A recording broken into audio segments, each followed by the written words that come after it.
Ya saben que hay un teléfono de atención a la infancia para atender a menores en caso de embarazo adolescente, abandono, problemas escolares, maltratos o abuso sexual, que es el tema que estamos tratando hoy. Este teléfono es el 116-111 y tiene servicio 24 horas. Dicho esto, saludamos ahora a la psicóloga forense especialista en familia que pasa consulta en Castellón, pasa consulta también en Valencia. Ana Ayllón, buenos días, ¿qué tal? Hola, buenos días. Bueno, Ana, cuéntanos, porque eres especialista, como decía, en familia, psicóloga forense, y me gustaría que nos explicaras un poco, ¿no?, a partir de qué edad un niño tiene capacidad de reconocer abusos sexuales, porque claro, esto es algo que los niños al final no acaban de tener conciencia, ¿no?, a una edad muy temprana, no sé, ¿a qué edad más o menos empiezan a tener capacidad? A ver, los niños normalmente cuando hay abusos son muy pequeños porque pueden empezar con 2, 5, 7, 14 años. Bueno, ya cuando tienen 14 ya cambia. Entonces, el niño es difícil que reconozca que ha padecido abusos sexuales. Suele ser su entorno el que detecta determinadas conductas que le puede llegar a hacer sospechar que algo está pasando con ese menor. ¿Vale? Ujú. Entonces, cuando lo denuncian, cuando lo reconocen, yo, por ejemplo, los casos que he tenido ha sido o familia, que lo han detectado, que algo pasaba, el mismo pediatra que ha ido a la revisión, o los profesores, ¿no? En el colegio también suelen detectar conductas inapropiadas. Entonces, eso por una parte. Y luego hay la gente que no lo reconocen, que incluso tienen un cierto trauma y me ha pasado en consulta ya varios casos que cuando se está haciendo terapia porque no sabe, luego resulta que tienen un estrés postraumático y averiguando te das cuenta, ahora hace una semana el último caso que tengo, es porque esta persona tuvo abusos sexuales a los 8 años por una persona cercana a su familia. Y entonces, el otro día lo dijo, con 18 años. Claro, Ha tenido cuesta, ¿no? Tiene un cuesta mucho. proceso, tiene su Sí. proceso llegar a reconocerlo, ¿no? Y asumirlo, supongo también, y aceptarlo. Sí, por lo pronto se sienten víctimas y se sienten culpables, que eso es algo que hay que tratar, hay que decirles, no sois culpables, sois víctimas porque vosotros erais menores, pero ellos piensan, pues porque no me defendí, porque le di un beso, porque me quedé a solas con esta persona. Ellos mismos se autoculpabilizan Ujú. y no se atreven. Y si se lo digo a la mamá o al papá, se van a enfadar conmigo, me van a reñir. Entonces, cuando, bueno, ya se siente con fuerza y si lo detectan a una persona adulta, denuncian, es cuando ya se puede trabajar. Cuando son menores y lo denuncian, es cuando vamos a juicio, porque no hay que perder de vista que estamos obligados a denunciar cada vez que detectemos que hay alguna conducta abusiva hacia un menor, en tema de abusos sexuales. Y cuando ya son mayores, ya digo, esta semana, esta persona en Valencia estaba mal, porque tenía baja autoestima, depresión, ansiedad, bueno, una serie de síntomas, y hablando, de pronto recuerda que había sido abusada sexualmente por un familiar. No lo recordaba. No, Tenía no, algún lo tipo había de bloqueo en bloqueado. sus recuerdos, ¿no? Lo había bloqueado completamente. Además, Ujú. yo la conocí cuando tenía 8 o 9 años y a través de unos dibujos que yo le hice hacer porque era muy agresiva, porque una de las cosas que los niños han sufrido abusos es que en el colegio se muestran agresivos, contestones, irascibles, baja autoestima, no aprovechan los estudios, en fin. Y me la trajeron por eso, están siempre muy inquietos. Pero yo no caí en aquel momento y revisé los dibujos que me había hecho hacía 10 años y dije, blanco y en botella. A Lo través de tuviste los claro. dibujos, claro, yo no buscaba el abuso, yo pensé que estaba protegida esta menor. Pues nada, se quedó muy tranquila la niña, bueno, ya una adolescente ya mayor, Ujú. muy tranquila, no se atrevía a decírselo a su madre, tenía una hermana. Entonces le dije, mira, hay que hablar con la mamá, esto es denunciable y además no prescribe el delito, que es otra de las cosas que tenemos que tener en Eso, cuenta. cuéntanos, porque bueno, tú haces y valoras pruebas preconstituidas en los juzgados, ¿no? En relación con estas causas. Por eso haces a los niños hacer dibujos, ¿no? Como nos contabas. Sí, ujú. Y tienes cierta experiencia en juzgados en estos temas, ¿no?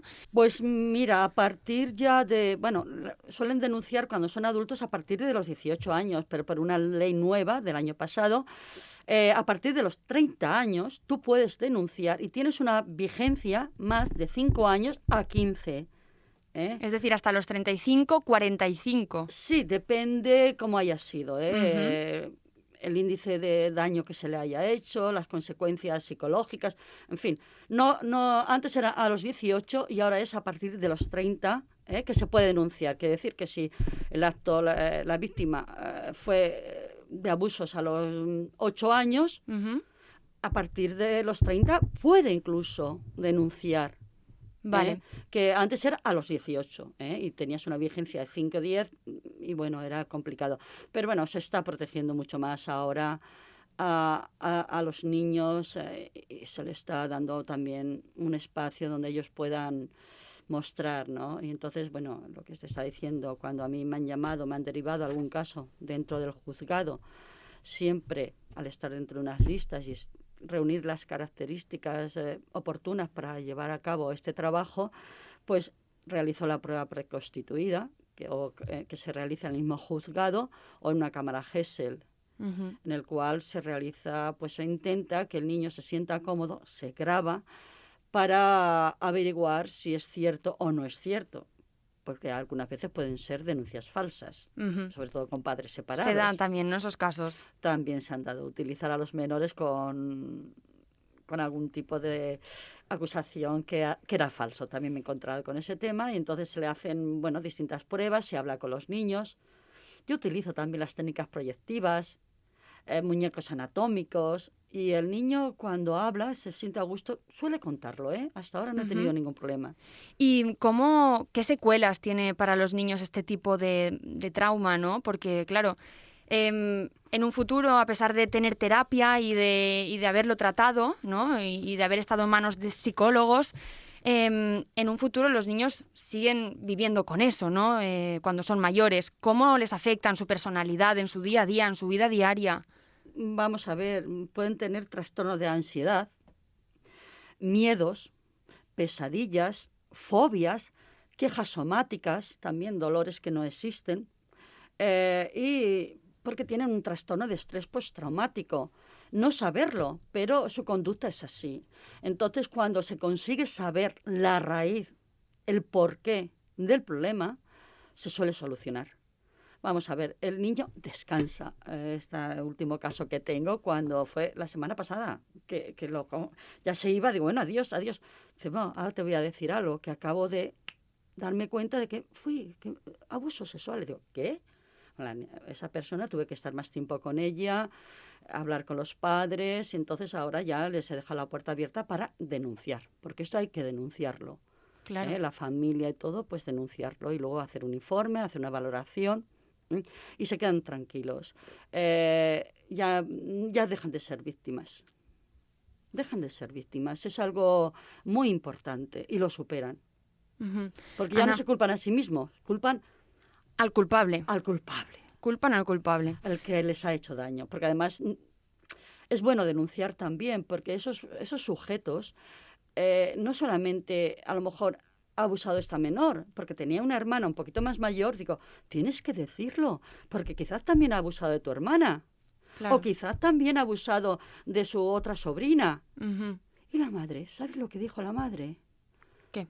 De pronto que la llamé para tranquilizarla, porque ha sido todo, dice, no, Ana, dice, es que no lo he contado nunca, pero también intentó aprovecharse de mí en un momento dado. Vaya. No, ¿Eh? sí, desde luego que las situaciones que se viven en este tipo de casos, ¿no?, son increíbles. Efectivamente, efectivamente. Bueno, Ana, por último, para acabar, ¿qué le dirías a algún niño, algún adolescente que nos esté escuchando y que, bueno, pues que crea que ha podido sufrir abuso sexual o que crea que puede estar viviendo algún tipo de situación parecida? Lo primero, que busque ayuda, que no se sienta culpable, porque son niños o son personas mayores, que no tengan miedo, que cuando denuncien se van a sentir mucho mejor consigo mismo. Y sobre todo eso, de verdad, la revictimación, que piense que has tenido culpa en algo, no han tenido culpa, porque esas personas saben cómo hacerlo, porque les ofrecen dinero, regalos, Y siempre le dicen algo, no cuentes nada, no se lo digas a nadie, ¿eh? Eso tiene una forma de actuación bastante común. Entonces hay que denunciar, pedir ayuda a nivel psicológico y a nivel de denunciar en los juzgados. Por supuesto que a nivel psicológico hace falta porque tiene que elaborar todo ese estrés que ha tenido, ese trauma que ha tenido y que a lo mejor no ha sido consciente, pero que incluso le ha afectado a nivel sexual con parejas que tenga en ese momento y no sabe el por qué. ¿Eh? Ujú. ¿Vale? Y tiene unas secuelas que luego desaparecen, afortunadamente, cuando se tratan. Bueno, pues esa es la buena noticia, ¿no? Que se puede tratar y que después se puede tener una vida más o menos normal. Efectivamente. Ana y Jon, muchísimas gracias por estar con nosotros en A Vivir Castellón y traernos esta problemática desde el punto de vista psicológico y darnos un poco de luz, ¿no? Acerca de todo este tema que envuelve los abusos sexuales. Muchísimas gracias por estar en A Vivir Castellón. Muchas gracias a vosotros.